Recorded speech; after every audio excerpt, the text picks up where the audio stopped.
हमारा दुख काटने का कोई तरीका यदि आपके पास हो तो बताओ। हम उनसे कहते हैं एक लोटा जल चढ़ाओ और श्री शिवाय नमस्तुभ्यं बोल। क्यों? मंत्र के जाप से उसने भी हमारे दुख को काटा है। मंत्र के जाप से, एक लोटे जल के परिणाम से, फल से उसने भी हमारी तकलीफों को काटा। तो ये निश्चित है कि वो आपके भी दुख को, आपकी भी तकलीफों को काटेगा।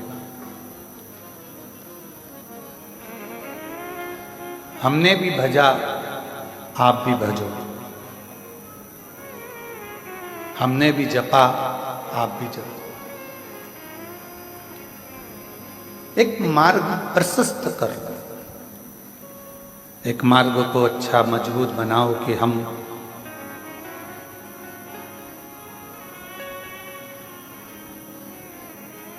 इस मार्ग पर चलेंगे और इस मार्ग पर चलने पर मुझे परमात्मा की अविरल भक्ति प्राप्त हो।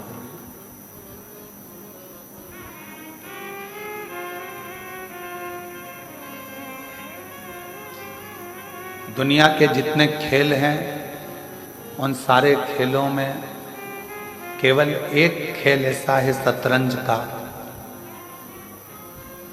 जिसमें कोई भी खेलने आ जाए वो अपने मोहरों से अपने मोहरों को कभी नुकसान नहीं देता, दूसरे को ही देता। बाकी के जितने खेल हैं, बाकी के जितने कर्म हैं, बाकी के जितने भी खेल हैं, उन खेलों में भले एक दूसरे को, अपने वालों को नुकसान मिल सकता है, पर शतरंज अपने पासों से अपने पासों को नुकसान नहीं देता। किसी को खेलना आए तो ठीक है, किसी को खेलना आए तो ठीक है, किसी को आए तो ठीक, ना आए तो ठीक है। बस आप अपना कर्तव्य करते चलो। शिव महापुराण के 2 शब्द हैं, एक लगाव, एक विश्वास।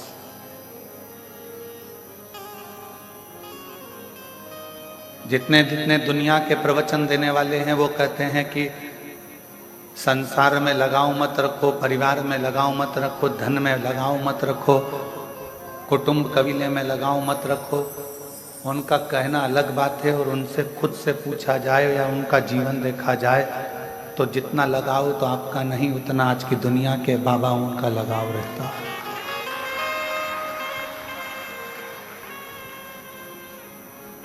शिव पुराण कह रहे,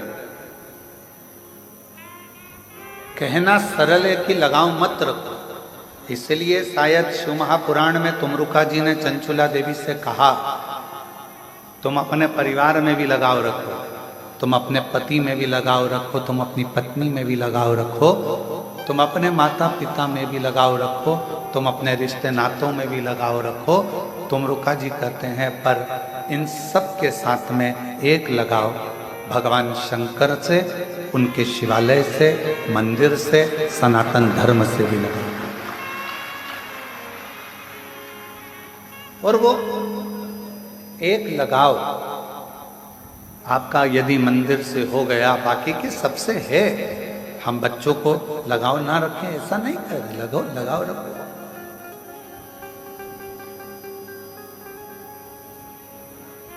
लगाव लगाते लगाते एक लगाव मेरे भगवान से, मेरे शंभू से, मेरे त्रिकालदर्शी से, मेरे कैलाशी से, मेरे अविनाशी से, मेरे शंकर से अवश्य रखें। वो लगाव आपकी जिंदगी का सुख प्रदान करेगा, वो लगाव आपकी जिंदगी का सुख प्रदान करेगा।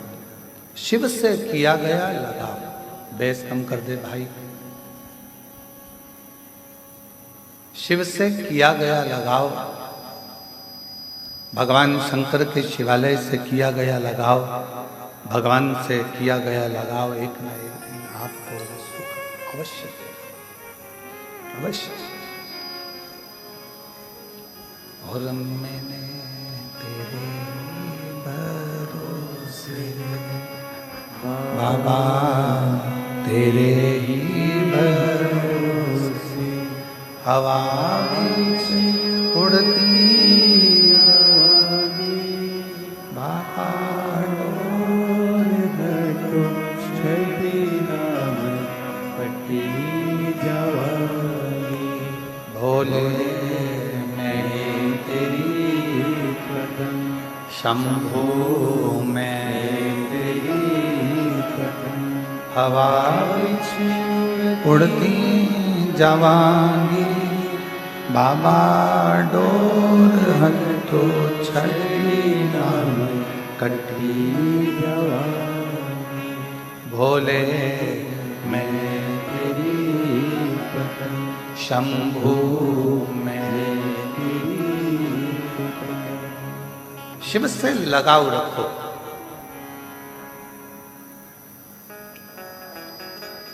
हम जिस कक्ष में रहते हैं उस कक्ष के बाहर एक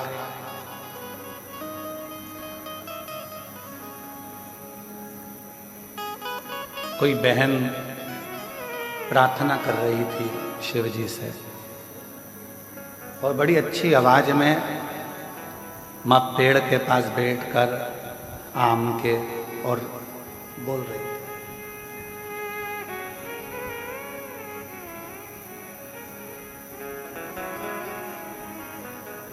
अब हम सुन रहे थे कि भाई क्या बोल रही है। उसने भगवान शिव जी से कहा, भोलेनाथ नजर लगे ऐसा रूप देना मेरे को। ऐसा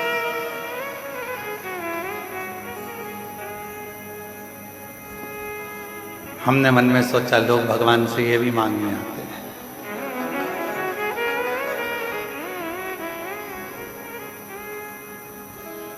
फिर बोली वो, नजर लगे ऐसा रूप देना, नजर टिके ऐसा मेरा घर देना। हमने कहा वाह। अब मन करा कि और सुनूं जरा बोल क्या रहे। फिर बोली, लोगों की नजरों की नींद उड़ जाए ऐसा मेरा व्यापार देना। ऐसा। और फिर बोली, मेरे नजरों में आप बसे रहो ऐसा वर देना। कृपा, ऐसी कृपा। अब इसमें उसने क्या गलत मांगा बताओ है। पहले हम भी लगे थे कि बताओ क्या बोल रही है कि नजर लगे ऐसा रूप देना, नजर टिके ऐसा घर देना और दूसरों की नजरों की नींद उड़ जाए ऐसा व्यापार देना और मेरी नजरों में आप हमेशा बसे रहें ऐसा वर देना। ये कृपा आप कर।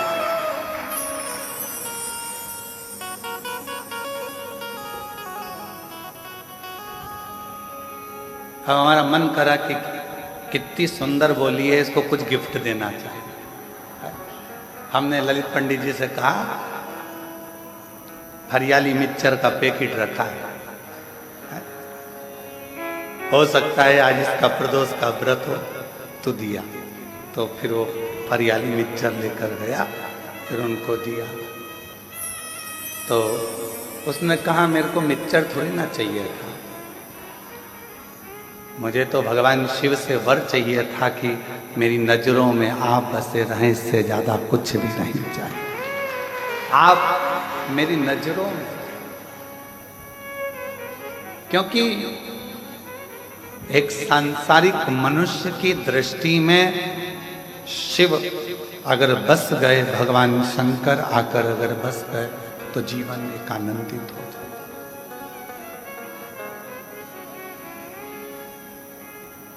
बसाओ, आपके नैनों में भी सब कुछ बसाओ, पर उसके साथ में शंकर का बसाना जरूर है।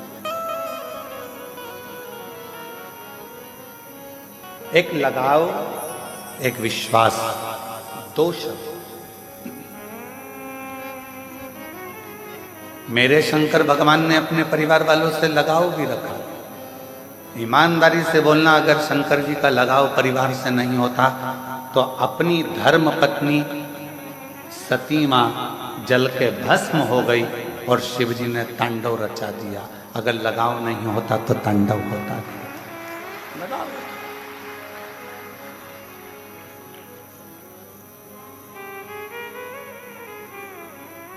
मेरे शंकर भगवान ने घर नहीं छोड़ा, मेरे शिव जी ने अपना परिवार नहीं छोड़ा, अपना घर नहीं छोड़ा, अपना कुटुंब नहीं छोड़ा।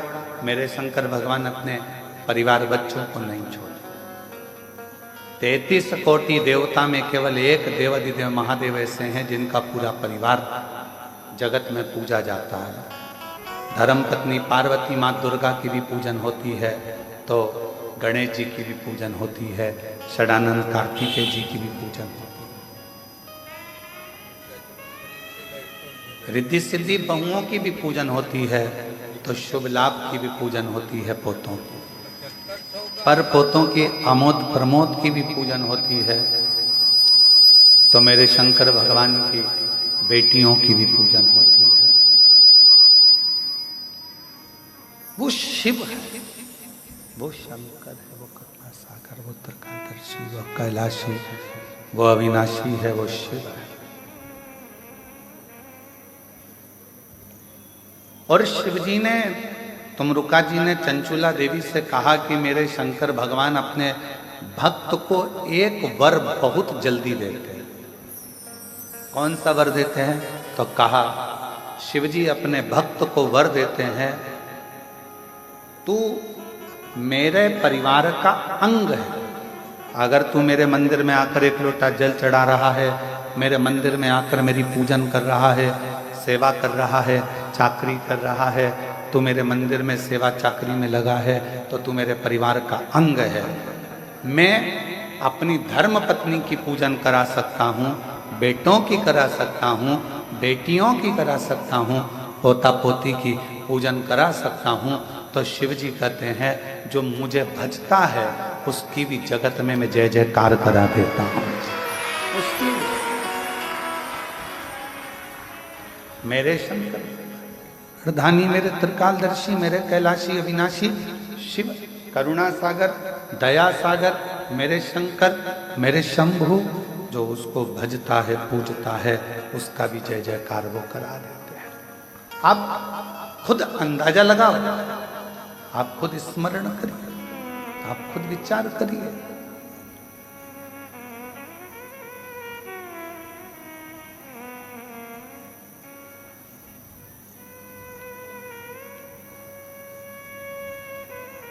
आप रोज भगवान शिव के मंदिर जाना चालू करो, शिव जी के मंदिर में एक लोटा जल चढ़ाना प्रारंभ करो, श्री शिवाय नमस्तुभ्यम बोलना प्रारंभ करो, भगवान के भजन गाना प्रारंभ करो।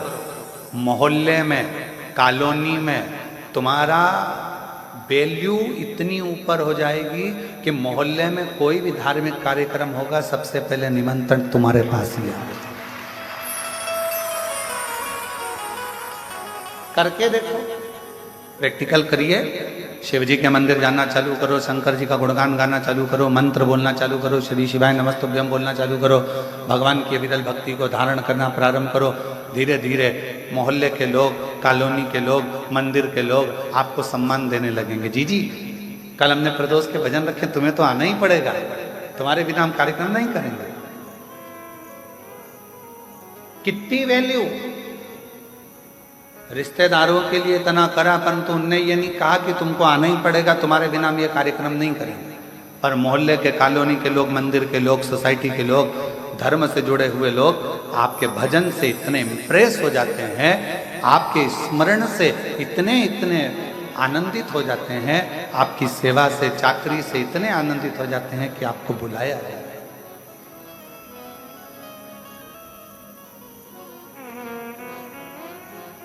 आप सेवा में लगो तो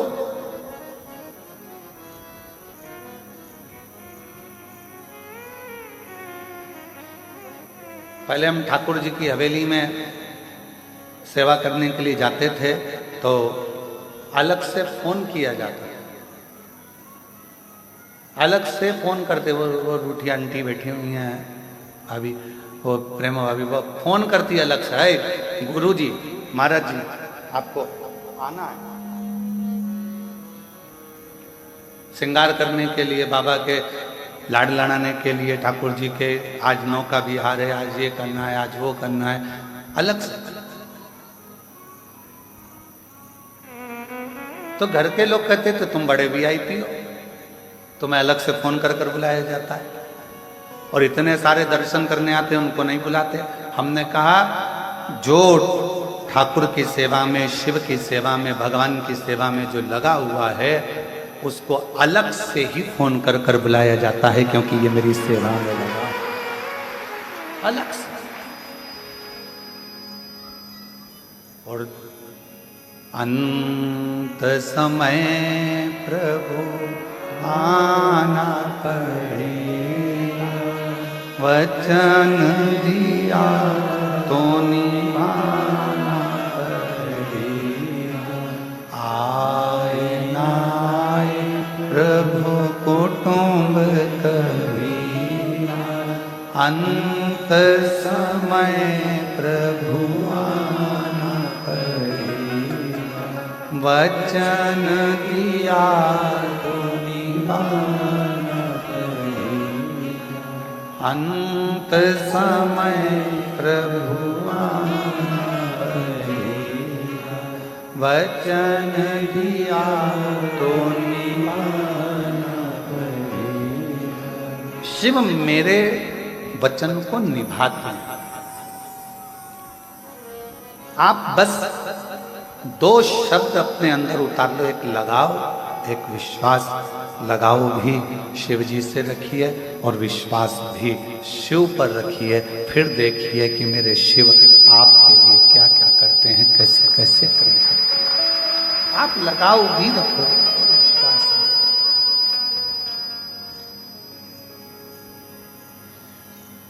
और फिर निवेदन है आप सबसे, संत नहीं बनना अपना,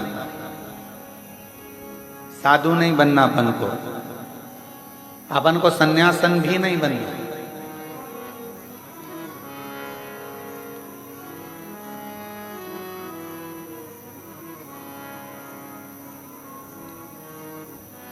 कई मेरी बेटियां कहती है गुरुजी मेरा मन नहीं है कि मैं शादी करूं। हम उनसे कहते हैं जरूर करो। अरे गुरुजी हमारे घर का हाल देख रहे हैं, परिवार देख रहे हैं, इन लोगों को देख रहे हैं, उन लोगों को देख रहे हैं, सब रो रहे हैं, शादी करके करेंगे क्या? हमने कहा नहीं नहीं नहीं करो,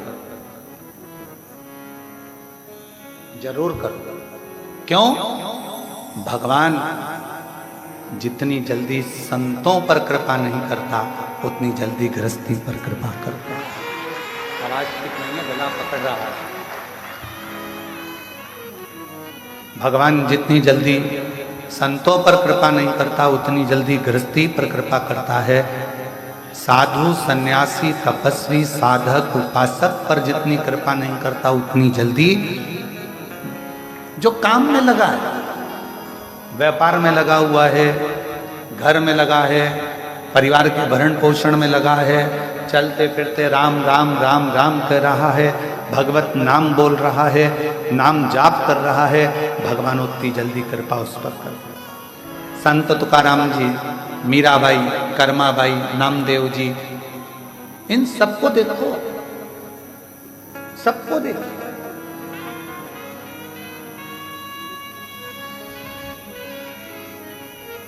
एक एक संत की लिस्ट उठाकर देखिए, प्रहलाद जी को देखिए, ध्रुव जी को देखिए, मीराबाई को देखिए, कर्माबाई को देखिए, जितने जितने जिन्होंने भगवान को प्राप्त करा उन्होंने अपना कोई घर नहीं त्यागा था, उन्होंने तो बस अपने भीतर के विकारों को, अहंकार को, काम को, लोभ को, आसक्ति को, तृष्णा को, वासना को त्याग दिया था, तो भगवान को मिलने में देरी नहीं, वो मिल गए।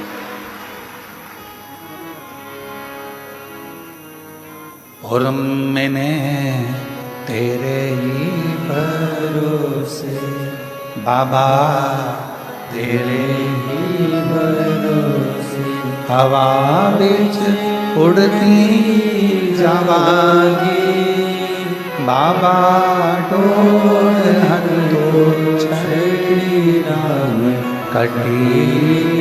इन स्पीकरों को थोड़ा कम कर दो, हट से रहे हैं।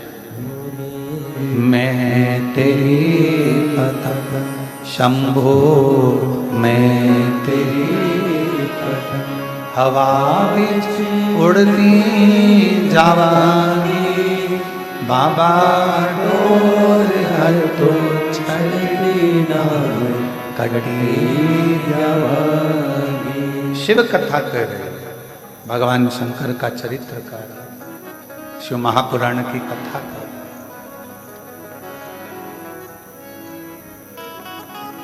कभी गलत मार्ग की ओर मत जाओ,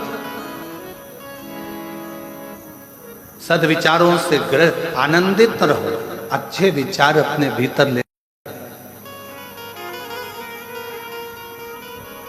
शिव महापुराण के रुद्रखंड में एक बात कही गई कि जैसे जैसे कलिकाल बढ़ता चले जाएगा वैसे वैसे लोग अपने अपने मत संसार के सामने रखते चले जाएंगे।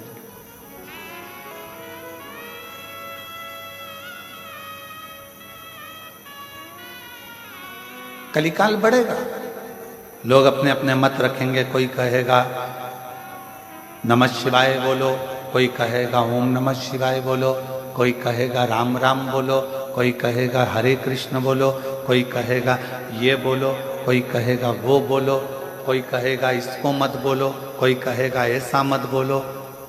जैसे जैसे कलयुग बढ़ता चले जाएगा, जैसे जैसे कलयुग बढ़ेगा वैसे वैसे लोग अपना अपना मत रखेंगे। अब दुनिया के लोग अपना मत रख रहे हैं तो तुम भी अपना मत रखो।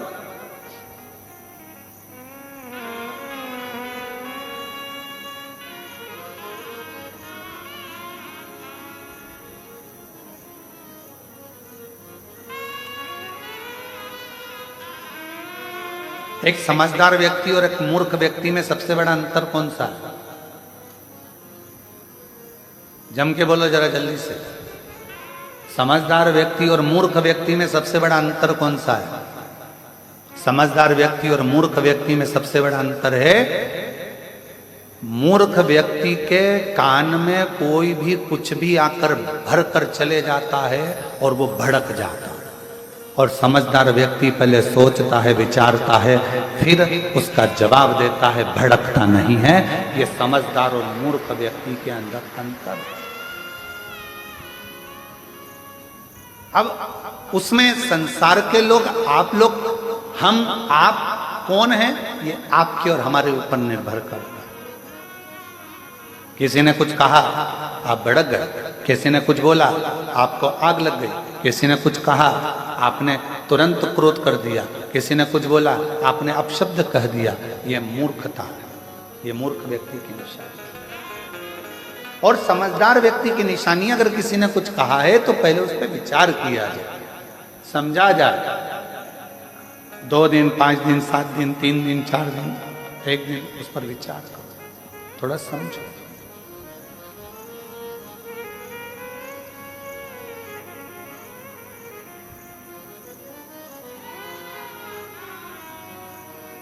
आजकल एक नया काम हो गया, नए नए लड़का लड़कियां कहते हैं कि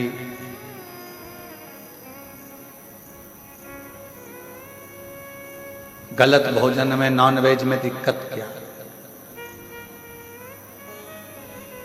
मैं उन बेटा बेटियों से कहूंगा, कभी एक बार शिव महापुराण में नहीं पढ़ सकते तो एक बार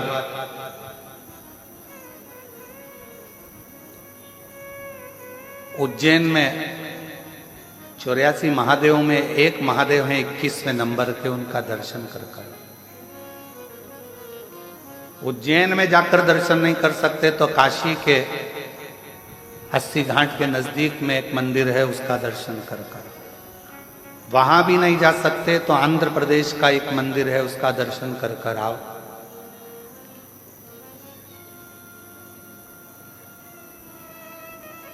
जिस मंदिर का नाम कुकरेश्वर महादेव। क्या नाम है भगवान का? कुकरेश्वर महादेव।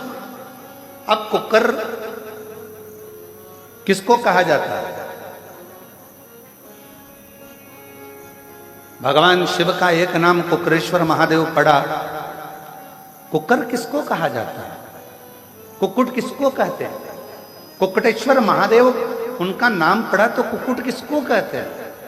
कहा मुर्गे को कहा जाता है। किसको कहते हैं? जम के बोलो जरा। मुर्गे को। कुक्कुट किसको कहते हैं? मुर्गे को। तो शिव जी का नाम कुकरेश्वर महादेव कैसे हो गया? 84 महादेवों में से 21वें नंबर के महादेव हैं कुकरेश्वर महादेव, जो कि राम घाट के पास में उज्जैनी अवंतिकापुरी में विराजमान। कुकरेश्वर महादेव काशी में 80 घाट के नजदीक में विराजमान है। कुकरेश्वर महादेव स्वयं आंध्र प्रदेश में विराजमान, कौड़ी जी के पास। कैसे नाम पड़ गए?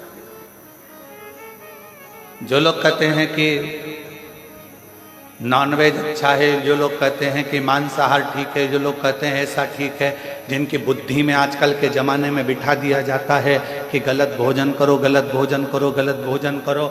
मेरा उनसे निवेदन है, एक बार हमारे बाबा के दर्शन भी करो। बाबा का दर्शन कि कितनी सुंदर कथा आती है कुकरेश्वर महादेव की। 84 महादेव में एक महादेव हैं, काशी में जो विराजमान है कुकरेश्वर महादेव, उनकी भी बड़ी रोचक कथा है। आंध्र प्रदेश में जो कुकरेश्वर महादेव विराजमान है, उनकी भी बड़ी रोचक कथा है। इन कथाओं को निकालो कि शिव जी को भी कौन सा नाम मिला? मुर्गे का नाम, कुकरेश्वर महादेव।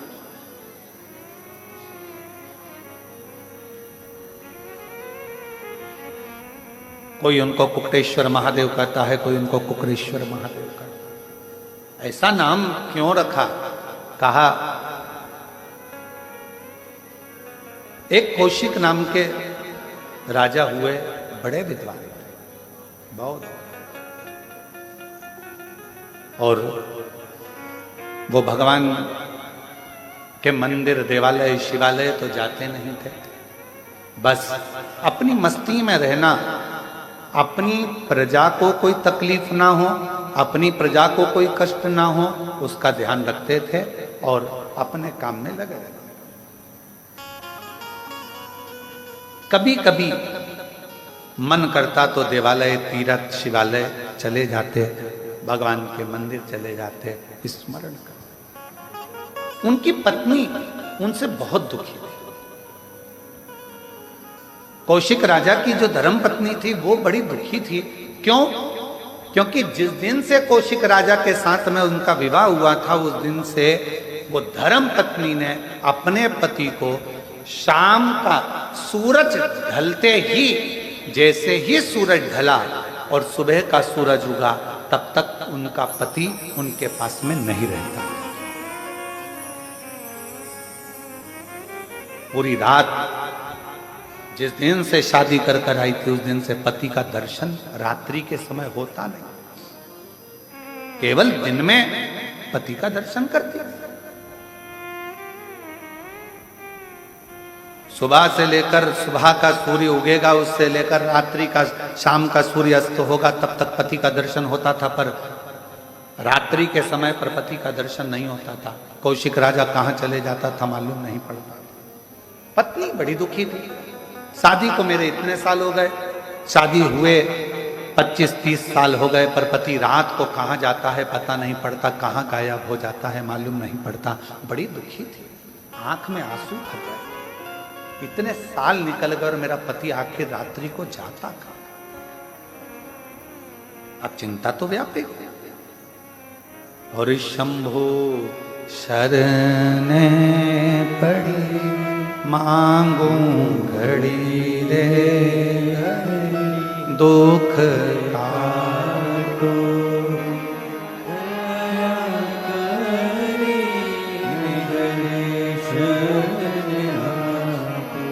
ओ शंभो शरण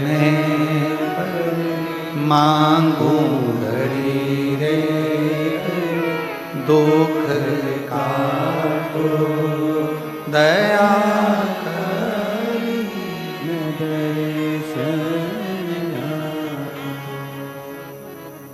अब पत्नी के मन में ये प्रश्न करते करते करते करते शादी के 35 साल निकल गए, पर पति रात को कहाँ जाता है, कहाँ पहुंच जाता है, कहाँ गायब हो जाता है मालूम नहीं, समय निकल।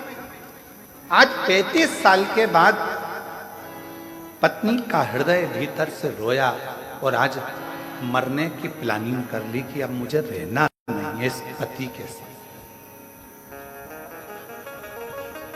मुझे अब इस पति के साथ नहीं रहना जो 35 साल से रात्रि को ना जाने कहाँ गायब हो जाता है, पता नहीं पड़ता।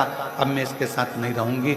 और हो सकता है कि आज का समय होता तो शायद तलाक ले लेती, पर पूर्व का समय था तो वो सीधे अपने प्राणों को त्यागने के लिए चली।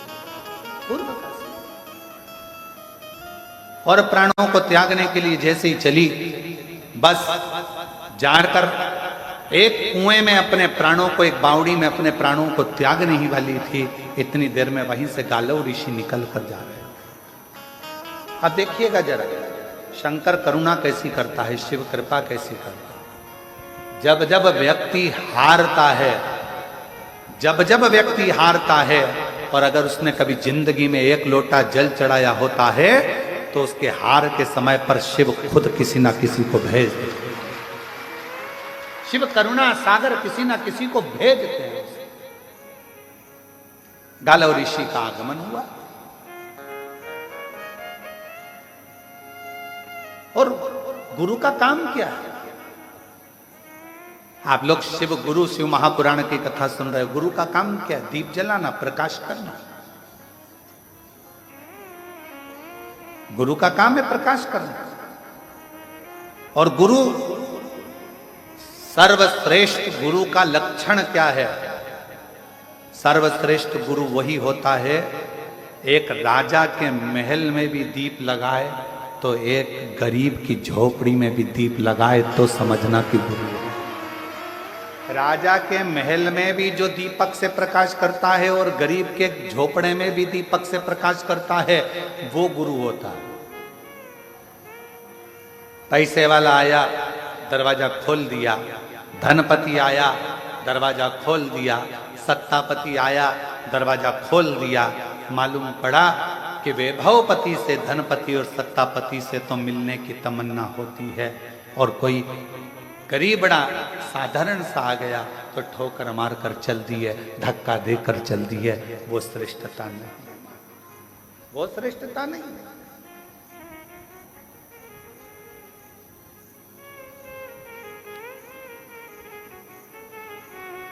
एक साधारण भी आए तो उसका सम्मान, और एक राजा भी आए तो उसका सम्मान, एक धनपति भी आए तो उसका सम्मान, और एक गरीबड़ा भी आए तो उसका सम्मान, उसके अपमान ना।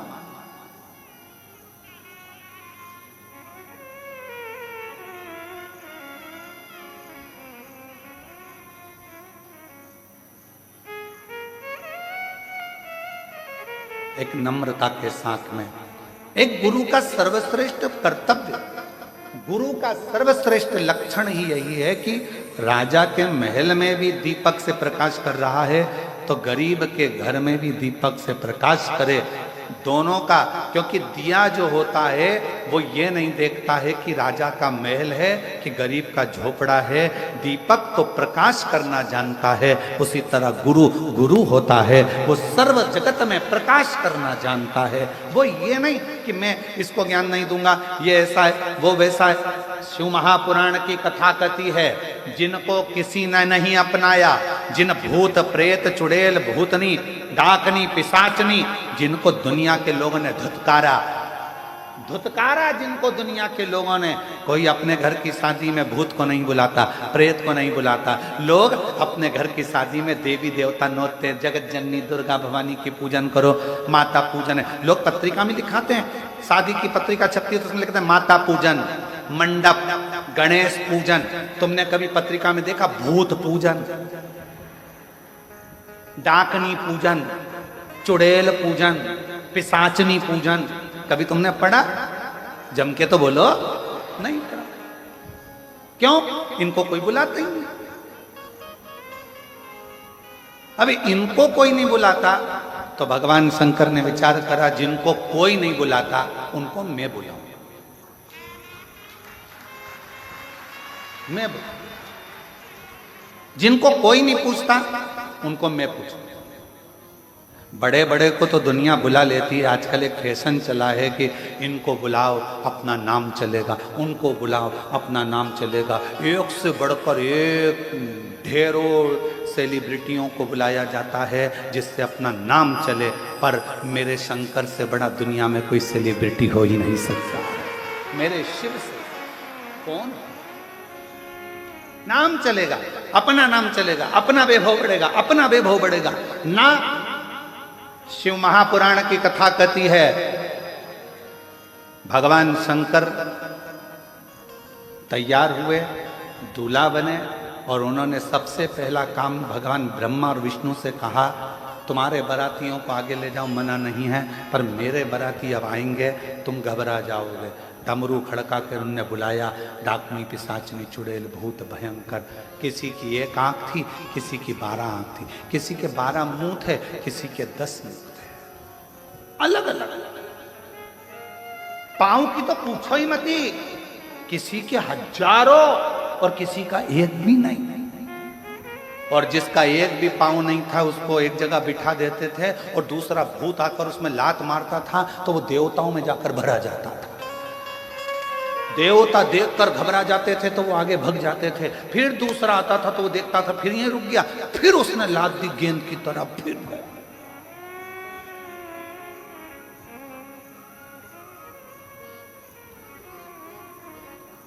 एक जगह पर भगवान शंकर का नंदी पहुंच गया और वो जो बिना पांव वाला भूत था वो बैठा था।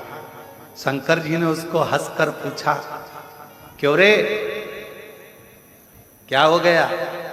वो भूत बोला, बहुत देर से लोग मुझे लाती लात मार रहे हैं, बहुत देर। कुछ कृपा करो ना प्रभु, अभी पीछे से और आ रहे होंगे, फिर लात देंगे धर के। शंकर भगवान अपने भक्त को बल देते, तो शिव जी ने कहा उस भूत से, क्यों चिंता करता है, हल्का रहेगा तो लात मारेंगे, मेरा वर है तुझे, एकदम भारी हो जा, एकदम भारी, पत्थर की तरह, फिर देखूं लात पड़े कि नहीं पड़े। फुटबॉल का मैच देखा है आप लोगों ने? फुटबॉल का, अरे जम के तो बोलो। फुटबॉल के मैच में एक अकेली फुटबॉल को इधर से भी लात, उधर से भी लात, इधर से भी लात, उधर से भी लात मारी जाती है। क्यों मारी जाती है? क्योंकि वो अंदर से खाली होती है। अगर वो फुटबॉल में रेत भर दी जाए, पत्थर भर दिया जाए, तो किसी के बाप में दम हो तो मार के बताए। फुटबॉल खाली है तो लात पड़ रही है, भरा गई तो किसी में दम नहीं कि लात मार दे। शंकर भगवान हमेशा बल देते हैं।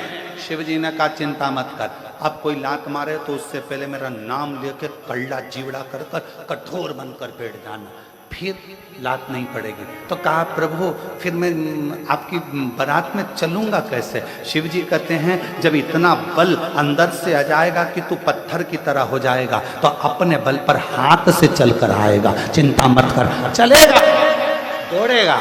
और वही हुआ, पीछे से एक भूत आया, उसने जो लात दी, लात देते से उसकी लात टूट गई।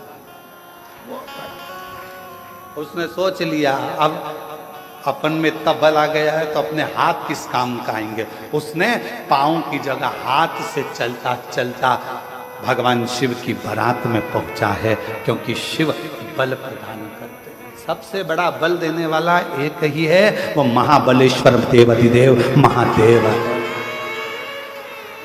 शिव जी का एक नाम महाबलेश्वर है, क्योंकि वो बल प्रदान करता है। भगवान शंकर अविरल बल देते हैं, इसलिए उनका नाम महाबलेश्वर भी कहा। हाथ के बल पर चल।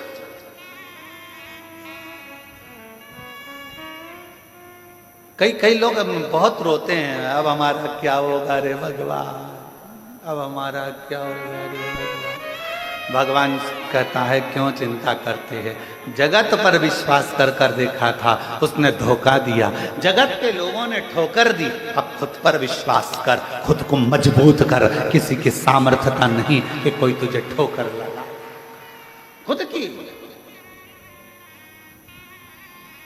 अपने आप को बुलंद करिए,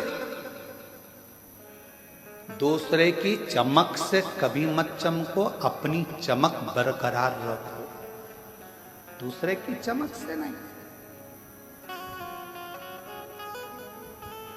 अपनी चमक बरकरार रखो।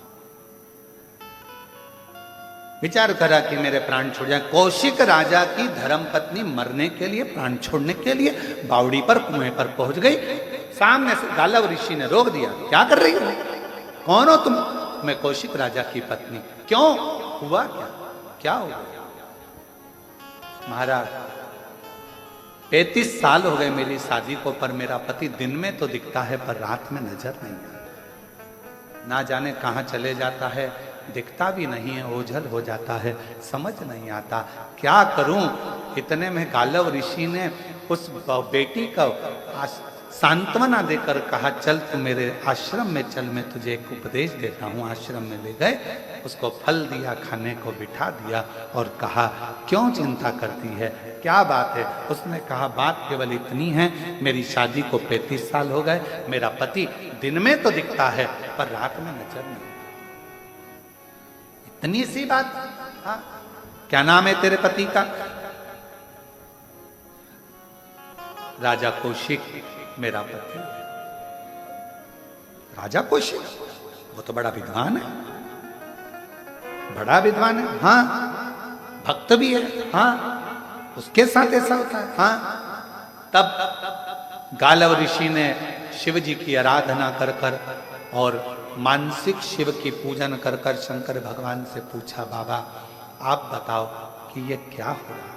शिव की आज्ञा हुई, ध्यान लगा कर देखा तो गालव ऋषि ने कौशिक राजा की पत्नी से कहा, तेरा पति पूर्व समय में राजा विदुरथ का बेटा था। एक राजा हुए हैं विदुरथ, उनका पुत्र पूर्व समय में तेरा पति राजा कौशिक पूर्व समय में राजा विदुरथ का बेटा था, और इतना सुंदर था, इतना सुंदर था, सारे ठाट उसके हाथ में थे, सारी स्त्रियों का भोग भी वो भोगता था, सारे साज का भोग वो भोगता था, पर एक गलत काम वो करता था, क्या कि वो सुबह से लेकर शाम तक मुर्गा को मारकर, कुक्कुट को मारकर उसके मांस का भक्षण करता था, उसके मांस का भक्षण करता था।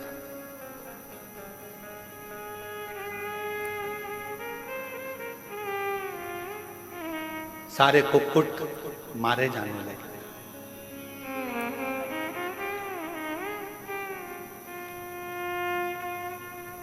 प्राण छूटने लगे, सारे मुर्गा उनके सारे कुक्कुट हो गए। नगर के जितने कुक्कुट थे, जितने मुर्गा थे, सब अपने राजा के पास गए। राजा का नाम था, मुर्गाओं का, कुक्कुट का जो राजा होता है उसका नाम होता है ताम्रचूर्ण। क्या नाम है? ताम्रचूर्ण। कुक्कुट का राजा, मुर्गा के राजा का नाम है ताम्रचूर्ण। ताम्रचूर्ण राजा के पास में गए, महाराज वो विदुरथ राजा का बेटा हमको मार मार कर खाता जा रहा है और हम सब कष्ट में हैं, कुछ करिए। ताम्रचूर्ण नाम का जो राजा था, मुर्गों का, जो कुक्कुटों का राजा था, वो भगवान का विरल भक्त था, भक्त था, अविरल। कल कथा में कहा था, एक चींटी भी अगर शिव जी से चिपकी हुई है ना, तो समझ लेना कि वो साधारण नहीं है। एक चींटा शंकर भगवान के शिवलिंग के पास में चिपक कर बैठा है तो वो साधारण नहीं है। एक छोटा सा कीड़ा भी शंकर के शिवलिंग के पास बैठा है तो समझ लेना वो साधारण नहीं है। ना जाने कौन सा पूर्व जन्म का पुण्य होगा जो शिव के करीब में होगा। शिव के जितने भी शिव भक्त कुबेरेश्वर बाबा की धरा पर पहुंचते हैं, और अगर हम सीहोर में रहते हैं, कुबेरेश्वर बाबा के धाम में रहते हैं, तो हम इन भक्तों का दर्शन कहीं से भी एकांत से हम करते रहते हैं कि बड़े किस्मत वाले हैं जो बाबा के धाम में कंकर शंकर की भूमि पर आए हैं। ये शिव के कोई पिछले जन्म के अच्छे कर्म मुझे बाबा तेरा, कोई पिछले जन्म के अच्छे कर्म मुझे बाबा तेरा साथ देना। जहाँ सारी दुनिया झुकती है, जहाँ सारी दुनिया झुकती है, मुझे वो आली दरबार मिला, दरबार मिला। कोई पिछले जन्म के अच्छे कर्म मुझे बाबा तेरा साथ देना। कोई पिछले जन्म के अच्छे कर्म मुझे बाबा तेरा साथ देना। कोई पिछला जन्म का कोई पुण्य हो, पिछले जन्म का कोई,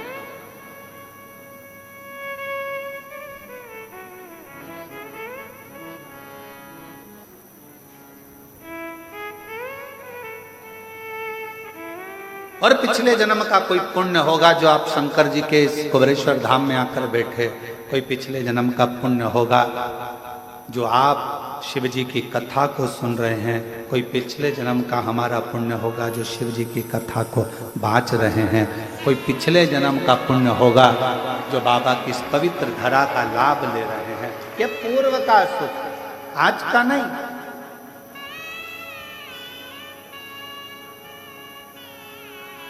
ताम्रचूर्ण मुर्गों का राजा, कुक्कुटों का राजा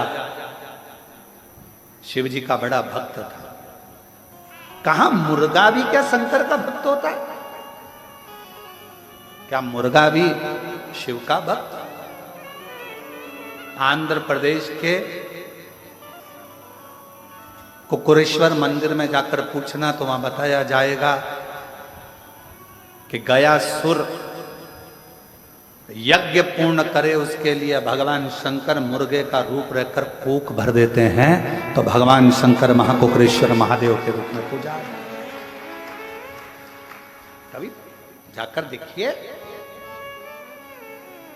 कई लोग तो काशी में भी रहते हैं, तो काशी में भी भगवान शंकर के जो अविरल मंदिर हैं, बहुत सारे बहुत मंदिर हैं काशी में छोटे छोटे, जिनका स्मरण लिंग पुराण में आता है, स्कंद पुराण में आता है, और सुंदर कथाओं का लाभ। आप जो कथा सुन रहे हैं, ये कथा भी स्कंद पुराण के काशी खंड के 53वें नंबर के अध्याय की है। और यही कथा अवंतिका खंड स्कंद पुराण में भी वर्णन करी गई। यही कथा। आप लाखों की संख्या में आए हो भगवान शिव की अविरल भक्ति को श्रवण करने के लिए। बस लोग कहते हैं सीहोर वाले महाराज जी ना जाने कहां से कथा बाजते हैं, ना जाने कहां से कथा बोलते हैं। तो सबसे निवेदन है, हम केवल शिव महापुराण ही नहीं, सारी पुराणों का सार लेकर जहाँ जहाँ से शिव को लिया जा सकता है, जहाँ जहाँ से मेरे ओघड़दानी से कुछ सीखा जा सकता हो, जहाँ से मेरे शंकर भगवान करुणा कर सकते हैं, वहाँ वहाँ से शिव की पवित्र कथा का लाभ आप तक पहुँचाने का प्रयास किया जाए। पूरा प्रयास ये करा जाता है कि शंकर जी की कथा आप तक पहुंचे। एक एक स्कंद पुराण हो, चाहे लिंग पुराण हो, चाहे नर्मदा पुराण हो, चाहे भविष्य पुराण हो, कूर्म पुराण हो, चाहे नारद पुराण हो, चाहे जो पुराण हो, वामन पुराण, वराह पुराण, जो पुराण, उसका सबका सार आप तक पहुंचे।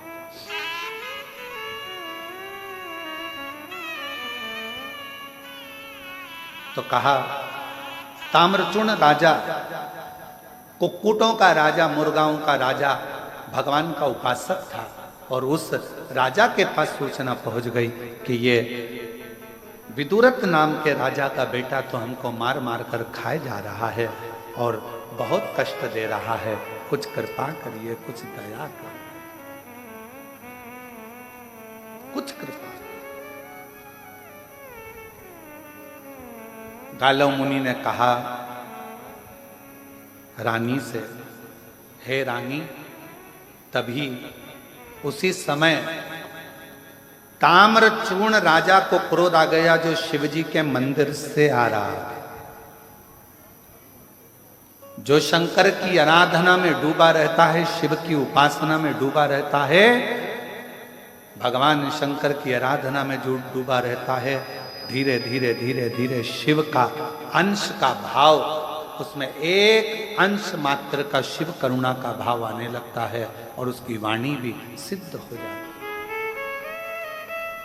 कबीरदास जी का एक प्रसंग सामने आता है कि कबीरदास जी के बेटे के पास में एक व्यक्ति आया और आकर किसी ने कहा कि इस व्यक्ति को शरीर में कुष्ठ रोग हो गया।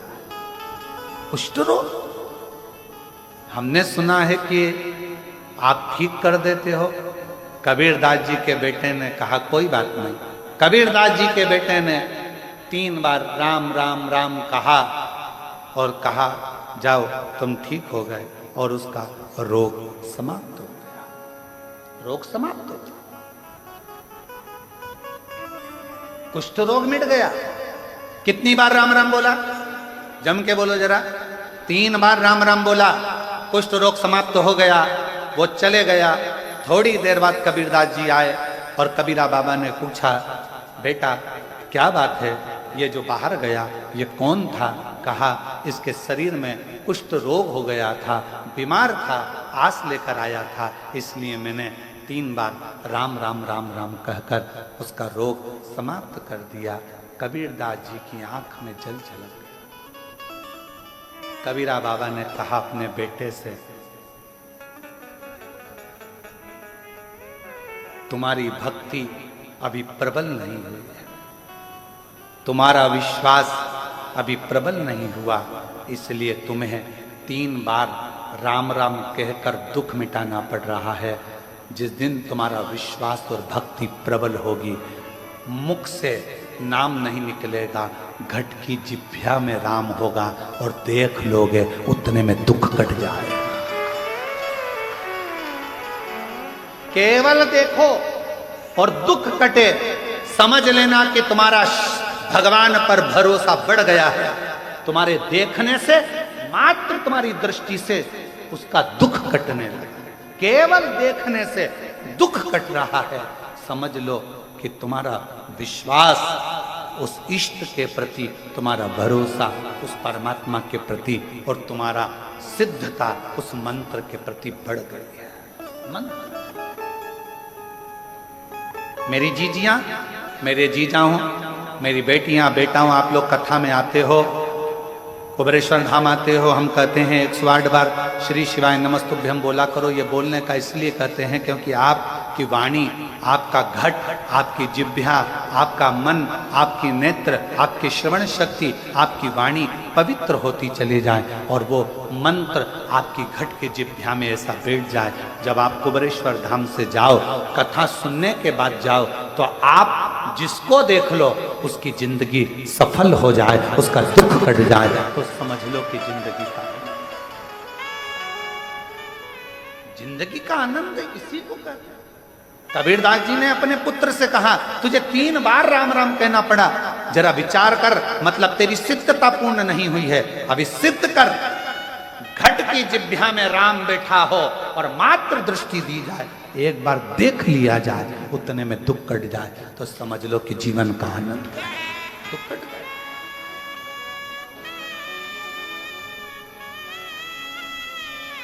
और मेरे भोले तेरा सहारा है, मेरे भोले तेरा सहारा है, मेरी नैया का तू किनारा है, मेरी नैया का तू बाबा तुझे पुकारा है, मेरे बाबा तुझे पुकारा है, मेरी नैया का तू किनारा, मेरी नैया का तू किनारा। कोई शिव का भक्त, कबीरदास जी का पद याद रखना कि कबीरदास जी ने अपने बेटे से कहा था कि भगवान की ऐसी सिद्धता प्राप्त कर, ऐसा मंत्र जाप कर, ऐसा स्मरण कर कि बोलना भी नहीं पड़े और सामने देखा और उसको रोग मुक्त हो जाए, तकलीफ मिट जाए, कष्ट मिट जाए, मात्र देखने से।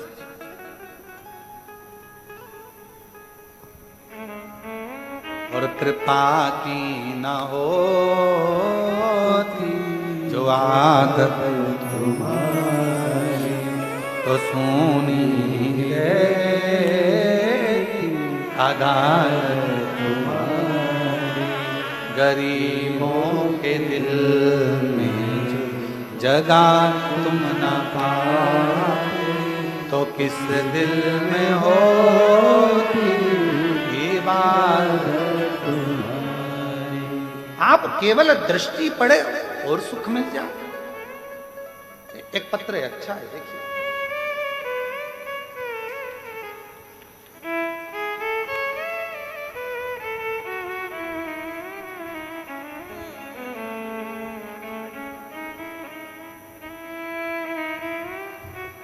मैं सीहोर की बेटी हूं,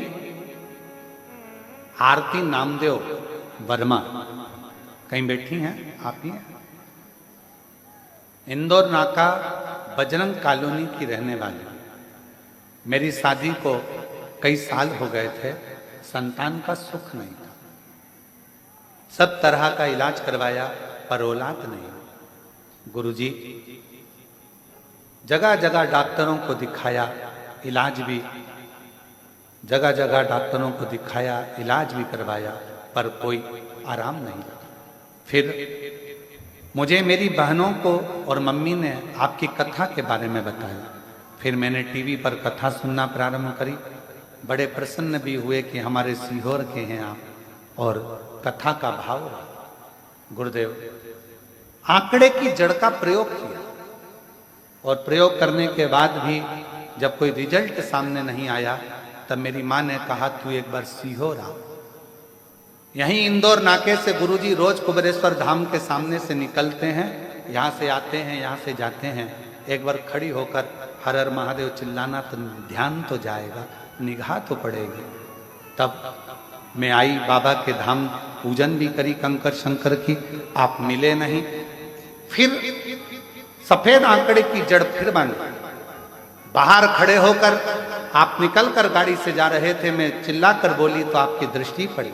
गुरुदेव पशुपतिनाथ का व्रत किया और बाबा की ऐसी कृपा हुई कि कई सालों के बाद 17 सितंबर 2022 को पुत्र रत्न की प्राप्ति हुई।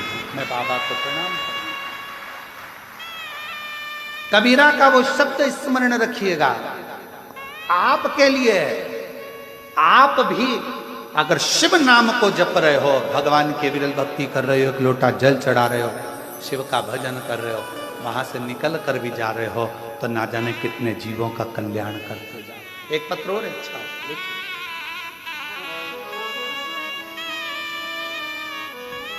मैं सीमा नायक, पति शैलेश नायक, निवासी गोरखगंज जिला रायसेन से हूं। मैं बाबा का क्या वर्णन करूं। मेरी शादी को 19 साल हो गए थे। मेरे यहाँ पर 2 बेटियां, एक 18 साल की है, दूसरी 14 साल की। पर एक स्त्री को जो सम्मान मिलना चाहिए, क्या पता दुनिया के लोग क्यों ऐसे होते हैं गुरुदेव कि लड़का होने पर सम्मान करते हैं पर लड़की के बाद सम्मान नहीं करते। ये दुनिया की रीत है भाई। पर मेरा आपसे निवेदन है, जहां बैठे हैं आ सकते हैं बेलपत्र लेने के लिए, पर निवेदन करूंगा, बेटा होने के बाद लोग कहते हैं सम्मान मिलता है, पर मेरी दृष्टि कहती है जो सम्मान बेटी होने के बाद देवलोक में मिलता है वो सम्मान कहीं नहीं। ये दुनिया की गलत सोच है, गलत विचार है कि बेटा होना चाहिए, बेटा होना चाहिए। अरे भाई बेटा एक कुल को और बेटी दो कुल को तारती है। गुरुदेव 18 साल की बेटी हो गई तो भी लोग ताना देते थे, दो दो लड़की है, दो दो बेटियां हैं, बेटा नहीं बेटा नहीं। ना जाने क्यों लोग अलग से छिटक देते हैं। ऐसा लगता है कि क्या बेटी का होना श्रेष्ठ नहीं। तब किसी ने कहा कि सियोर वाला महाराज की कथा टीवी पर आती है, सुना करो। तब मैंने 2023 में पति के साथ 1 लोटा जल चढ़ाना चालू करा।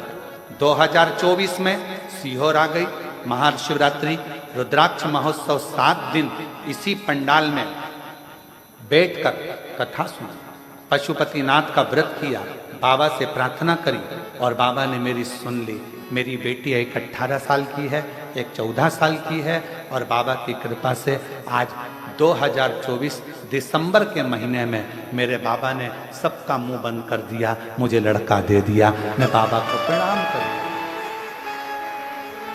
बेटे का फोटो भी लगा रहे, कहीं बैठी हो तो आ सकती हैं, जिन जिन के नाम लिए जा रहे हैं वो आ सकते हो। सीहोर वाली बेटी भी आ सकती है।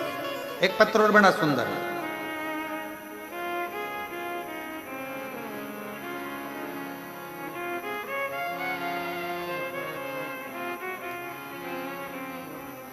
अंजू सिंह उत्तर प्रदेश जिला बुलंदशहर की रहने वाली है। और अंजू सिंह उत्तर प्रदेश जिला बुलंदशहर की रहने वाली हैं। 1 लोटे जल का मैं क्या वर्णन करूं गुरुदेव। मेरी शादी को 10 साल हो गए थे, मुझे कोई संतान प्राप्ति नहीं हुई। मैंने बहुत प्रयास करा परंतु कोई लाभ प्राप्त नहीं हुआ, अतः डॉक्टर ने भी साथ छोड़ दिया।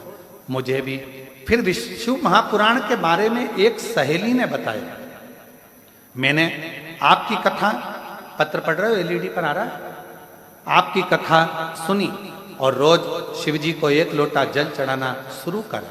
मैंने आपके बताए अनुसार पशुपतिनाथ का व्रत किया और सफेद आंकड़े की जड़ का उपाय करा। बाबा की कृपा से उसी महीने मेरा गर्भ ठहर गया। बाबा ने ऐसी करुणा करी, 10 साल के बाद मुझे पुत्र रत्न की प्राप्ति हुई। मैं बाबा को प्रणाम करने के लिए आया। शिव उपासना किसको कहते हैं? और तेरी कृपा का क्या है भरोसा, कब किस पर हो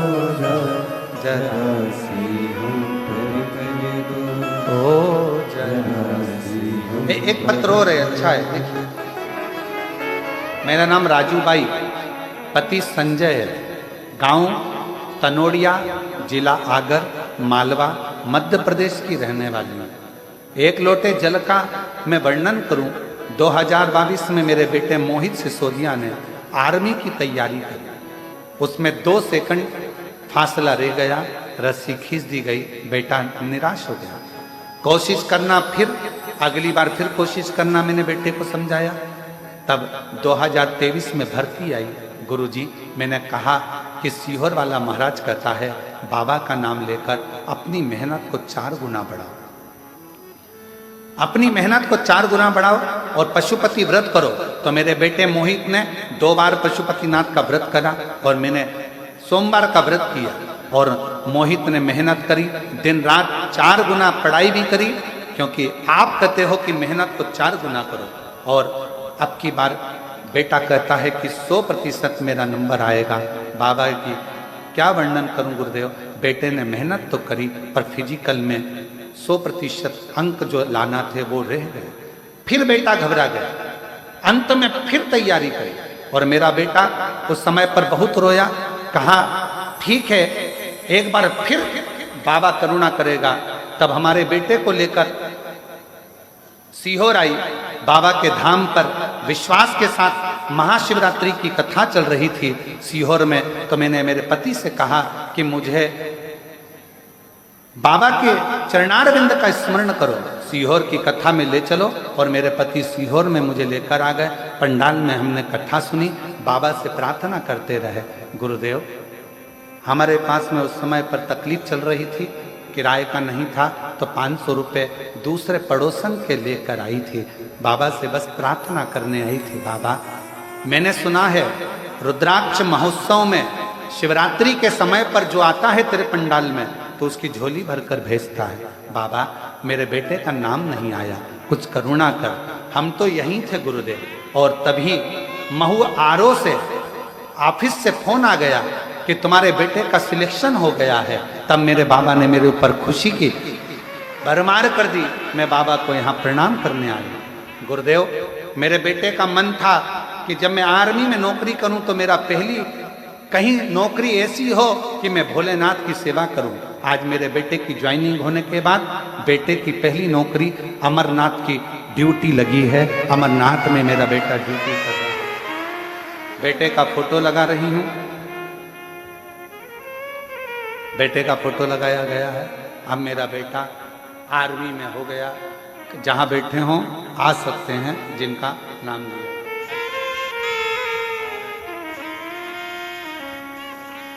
और तेरी कृपा का क्या है भरोसा, कब किस पर हो जाए जरा सी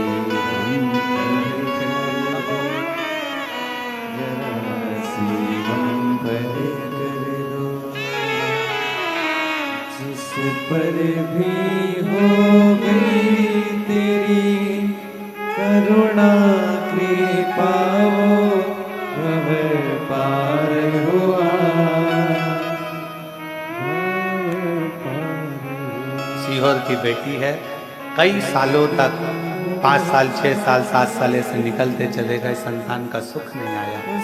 तब शिव से प्रार्थना करी, बाबा से करुणा करी, और शिव कृपा से कई वर्षों के बाद बाबा ने झोली भरी। है शिव की कृपा। जिस पर भी हो गई तेरी कृपा करुणा,